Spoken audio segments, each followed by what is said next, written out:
Hey guys, I'm Billy. And I'm Don.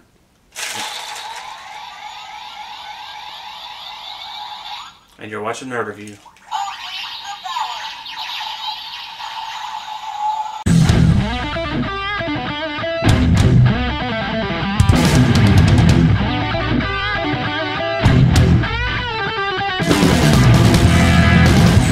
Alright guys, today we're going to be reviewing the second episode of Power Rangers Dino Charge. Past, present, and fusion. It was a good episode. I liked it a lot better than the first one. The first one wasn't bad, but this one was definitely better. Had all 5 Rangers in it. Yeah. They opened up with incredible scenery.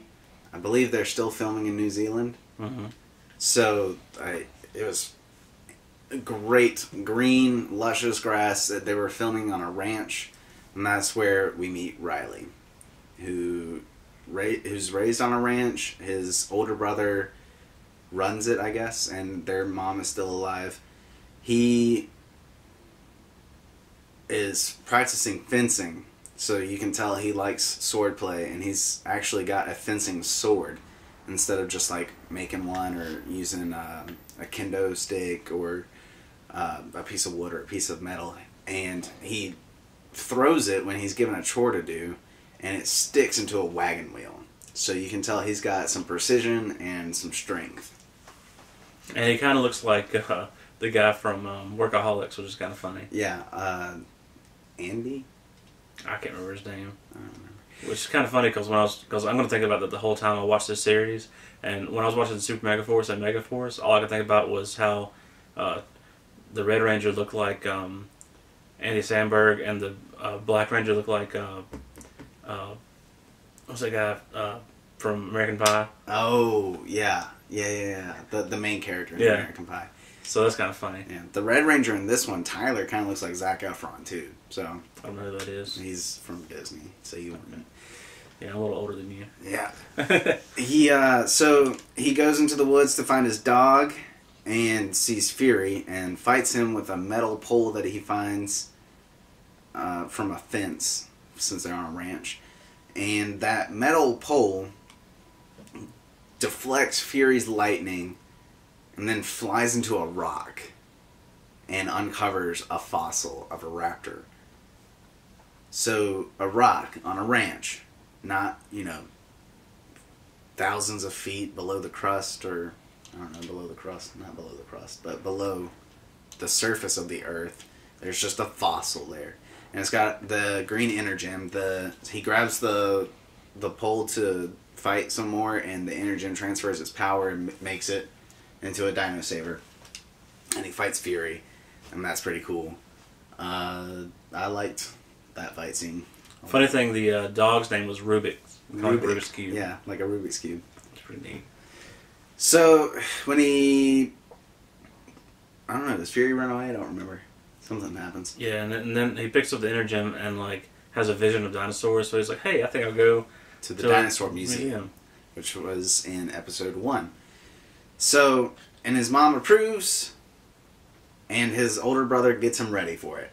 Yeah, he gives him a Vespa, and he says, I checked the tires and the engine oil, which was kind of an odd way to say it, but...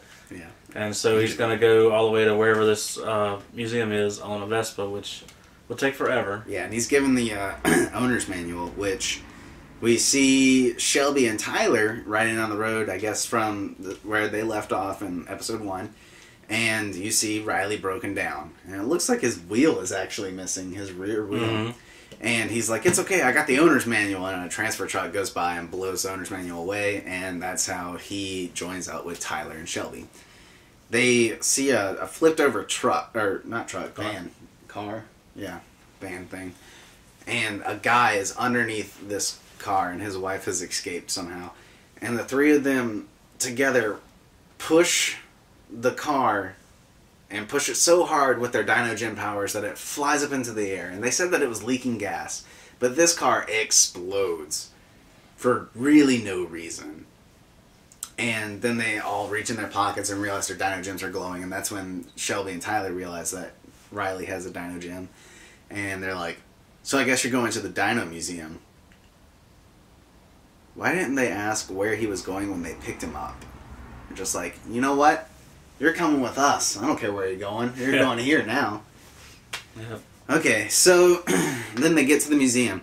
I liked the dialogue between Coda and Chase. Coda's the blue, Chase is the black, and Coda is obviously from a different country and he doesn't know English very well, but with his hair the way he is and his muscles and his broken English, he sounds like a caveman. And I think it's hilarious. It is. The Blue Ranger's going to be known for his strength and his like picking up and slamming moves and stuff like that and body slams. So, good character right there. Very brunt, I'd say. Is brunt the word? I think so. Yeah. You know, like, what's the character on the video game that runs in a tank, basically? Hmm? A barbarian, basically. So, yeah, and in the dialogue in here was Coda says, "I hungry," and Chase says, "Coda, you're always hungry." I think that's going to be a funny duo right there. So, Shelby sees them and it's like, hey, where'd they go? Because they just kind of disappeared, right? And then they find boxes that look like they haven't been unpacked yet. And Tyler says, oh, let me take a pose and a picture in this Tyrannosaurus' mouth. And he moves from the teeth and the tongue flips down from the back. And like in Aladdin, it's a slide that goes down into their command center. So, those boxes clearly did not look like they'd been unpacked. And the dinosaur's head was, just the front face of the box was taken off. So is that where the dinosaur is going to be from now on? Are those boxes to forever remain unpacked? That's what I was wondering. I don't know. It doesn't look like it's set up, but, whatever. It leads to a command center, which is a really cool looking command center. All kinds of holograms and things. And that's where Shelby, Tyler, and Riley meet Keeper. And they see a black and a blue Energem and kind of like suspended animation in between what looked like teeth. And they meet Keeper. Their Energems float into these teeth on their own. And I guess they start to charge or something like that. I don't know. Underneath the Energems, you see their actual batteries. And it's explained later that that's where they go to charge. So the 3 batteries each underneath each Dino Gem, which I thought the Dino Gem was going to change into another battery. Yeah, I did too. So it's kind of weird. I don't think the Dino Gems are actually going to do much of anything. Unless that's what they use to revive Brigagas. That'd be interesting. We'll find out. So you also find out that Dr. Morgan, who was the lady who basically refused Shelby to come along on the excavation in the first episode, is working with Keeper. That's another interesting duo that we'll have to see more about, see if there's a backstory for that. So she's like the alpha character. Yeah. There's a lot of characters like that. In Dino Thunder, there was the girl who ran basically the rec center was Dr. Oliver's alpha. And then something that was really cool was when they held their Dino Gems, when Chase and Coda held their Dino Gems, a hologram of their dinosaur appeared, and it was really cool. Also, they just basically held out their hands, and their Dino Gems came to them. So that was cool. Then Shelby was the only one... No, not Shelby. Riley was the only one who was like, Dino Gems, monsters, Power Rangers, this all seems made up. And think about it. I mean, there's going to be like crossovers, right? There always is, usually. So they live in a world that has had Power Rangers. But for you to just randomly be chosen, I'd be like, no way, as well, right? But then later, when they're like, you're going to be fighting monsters, everyone's on board except for Shelby, who's the only reasonable one at that point in time. And she's like, we're talking about monsters that have the power to shoot us and freeze us. I don't know if I'm ready for that. That's a reasonable move, and nobody else is thinking reasonably. Alright, so a monster attacks and they all get their Energems and go fight, except for Tyler. His Energem won't force reach into his hand for some reason, and they say something's wrong with it. But then later, they just give him his batteries and tell him to go. So I know that they did that so that they can match up Sentai with Ranger footage, because in this episode they actually did use footage from the Sentai. But they didn't give a further explanation as to what's wrong with your Dino Gem, and will that cause problems in the future. It was just, oh, something's wrong, and all of a sudden, we don't care anymore. So, when the rest of the Rangers come to aid Tyler because he went off on his own mission to fight a monster, Shelby looks like she has something to prove. She's like...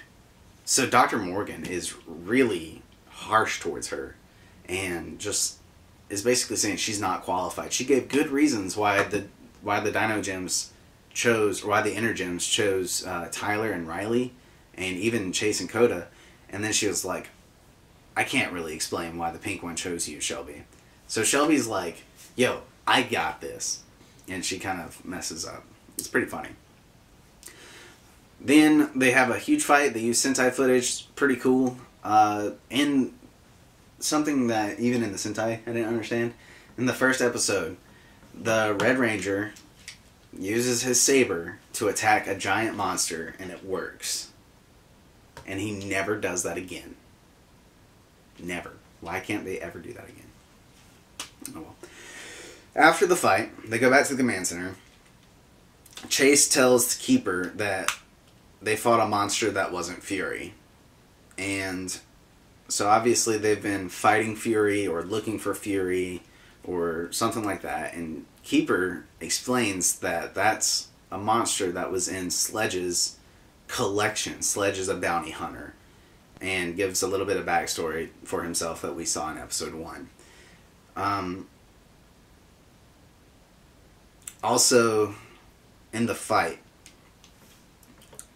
Tyler says, "It's about to get wild," which is a throwback to the Sentai when he says, "It's gonna get wild."